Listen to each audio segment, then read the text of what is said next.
5.18 보상법에 따른 보상을 받았더라도 국가에 손해배상을 청구할 수 있다는 대법원 판단이 나왔습니다.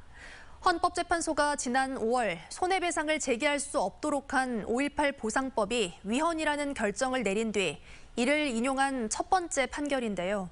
앞으로 관련 소송이 잇따를 것으로 보입니다. 우종훈 기자가 취재했습니다. 광주 민주화 운동 당시 계엄군의 구타와 고문에 육체적, 정신적 피해를 입은 시민들.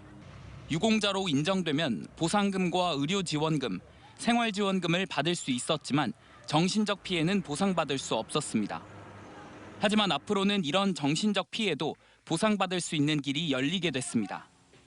대법원은 5.18 당시 합동수사본부로 강제 연행구금됐던 A씨가 국가를 상대로 낸 손해배상 청구 소송에서 원심을 깨고 사건을 서울고법으로 돌려보냈습니다.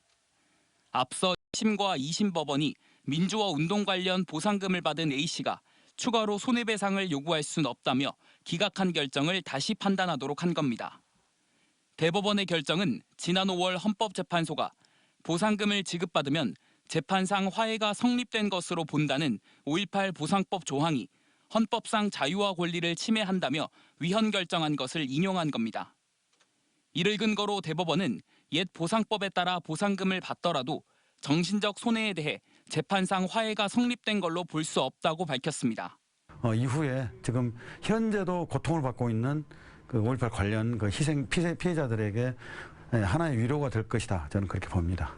대법원과 헌법재판소의 잇따른 결정은 5.18 광주 민주화운동 피해자들이 낸 다른 정신적 손해배상 청구 소송과 국회에 계류 중인 5.18 보상법 개정안 통과에도 긍정적인 영향을 미칠 것으로 보입니다. MBC 뉴스 우종훈입니다.